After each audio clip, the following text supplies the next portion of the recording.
আজ বৃহস্পতিবার 25শে চৈত্র 2026 সালের 9ই এপ্রিল। মেষ রাশি, মেষ লগ্ন, এরিস সাইনের জাতক জাতিকাদের আজকের দিনটি কিন্তু এক কথায় মধ্যম প্রকৃতির অতিবাহিত হতে চলেছে।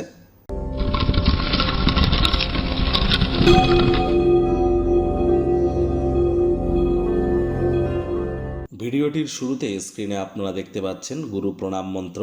অখণ্ডমণ্ডলাকারং ব্যাপ্তং ইয়েন চরাচরম তৎপদং দর্শিতং ইয়েন তস্मै শ্রী গুরবে নমঃ। গুরু ব্রহ্মা গুরু বিষ্ণু গুরু দেব মহেশ্বর গুরু সাক্ষাৎ পরম ব্রহ্ম তস্मै শ্রী গুরবে নমঃ। যারা দীক্ষিত নন তারা এই মন্ত্রটি অবশ্যই আজ পারলে আপনারা অন্ততপক্ষে 108 বার জপ করুন। এটি অত্যন্ত উপকৃত আপনাদেরকে করবে, কারণ বর্তমানে কিন্তু বৃহস্পতি নিজের নক্ষত্র পুনর্বসুতে তিনি মার্গী হলেও অতিচারী আছেন, আর বৃহস্পতি একটানা 7.5 বছরের জন্য কিন্তু অতিচারী। করোনা বা কোভিডকালীন সময়েও কিন্তু বৃহস্পতি অতিচারী ছিল, কুরুক্ষেত্র যুদ্ধের সময় কিন্তু বৃহস্পতি অতিচারী ছিল, কোভিডের সময় বৃহস্পতি মাত্র 1.5 বছর অতিচারী ছিল, তাতেই কিন্তু আমরা আমাদেরকে গৃহবন্দী হতে দেখেছিলাম। আর এবার তো বৃহস্পতি 7.5 বছরের জন্য অতিচারী হয়েছেন। কি হতে পারে আপনারাই অ্যাজাম্পশন করুন। আমি বলবো যারা দীক্ষা নিয়েছেন তারাই কিন্তু প্রোটেকশন পাবেন, যারা দীক্ষা নেননি ইমিডিয়েট দীক্ষা গ্রহণ করবার চেষ্টা করুন। আর যতটা সম্ভব আপনাদের প্রচেষ্টারত থাকা উচিত আজ সাত্ত্বিক জীবনযাপন গ্রহণ করবার, হলুদ রঙের বস্ত্র সামগ্রীর প্রয়োগ বেশি করবার। আজ দুপুরবেলা যদি আপনারা কলা গাছের গোড়ায় গিয়ে 1 বোতল জল ঢেলে দিতে পারেন, অশ্বত্থ গাছ বট গাছের গোড়ায় আপনারা যদি দুধ ঢালতে পারেন, এর ফলে দেখবেন আপনাদের অবশ্যই পারিবারিক ক্ষেত্র থেকে শুরু করে ব্যক্তিগত নাম যশ খ্যাতি প্রভাব প্রতিপত্তি আধ্যাত্মিক চিন্তন চেতনা সকল ক্ষেত্রেই নিজেদেরকে মহিমান্বিত করতে সক্ষম হবেন। ভাগ্য মিটার আজ আপনাদের বলছে 7/10। ভাগ্য আপনাদের অনুকূলেই থাকবে। অর্থগত ব্যাপারে আপনাদেরকে একটু সাবধানতা অবলম্বন করেই কিন্তু চলতে হবে। কায়িক পরিশ্রম হলেও শরীর মনে সতেজতা এবং তরতাজাই আপনারা অনুভব করবেন। দীর্ঘদিনের পুরনো রোগশোক অসুস্থতা থেকে আজ মুক্তি প্রাপ্তি করবার দিন, পরিত্রাণ প্রাপ্তি করবার দিন।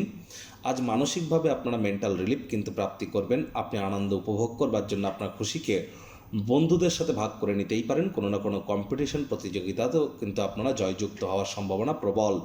অর্থগত ব্যাপারে আয় ইনকাম আজ হয়তো আপনাদের বাড়বে না, উল্টে খরচ কিন্তু বাড়তে পারে। আজ অবশ্যই চেষ্টা করুন যতটা সম্ভব মানি ম্যানেজমেন্ট সম্পর্কে জ্ঞান বৃদ্ধি করা যায়। অর্থের প্রয়োজন তো পড়বে, কিন্তু সেই পরিমাণ অর্থ হয়তো আপনারা গ্যাদার করে উঠতে পারবেন না। চাকরিজীবীদের অফিসে কম কথা বলে কাজ বেশি করতে হবে, মনের থেকে মস্তিষ্ককে বেশি দাম দিতে হবে। কোনো প্রকার অফিস পলিটিক্স বা গসিপিংয়ের অংশ যেন হবেন না, বসের কিন্তু কুনজরে আপনারা পড়ে যেতে পারেন। রাজনীতিবিদ যারা আছেন জনসংযোগ বৃদ্ধি করুন। হার্ডওয়ার্ক কঠোর কায়িক পরিশ্রমের কোনো বিকল্পই কিন্তু নেই। শিক্ষার্থী বিদ্যার্থীরা যে কোনো প্রকার পরীক্ষা প্রতিযোগিতায় সফলতা অর্জন করবেন উচ্চশিক্ষার জন্য। যারা বিদেশ যাত্রার কথা ভাবছিলেন ভাগ্যদেবীও আজ আপনাদের পক্ষেই আছেন। সন্তান সন্ততি থেকে থাকলে তারাও তাদের কৃতিত্বের দ্বারা আপনাদেরকে গর্বিত অনুভব করাবে।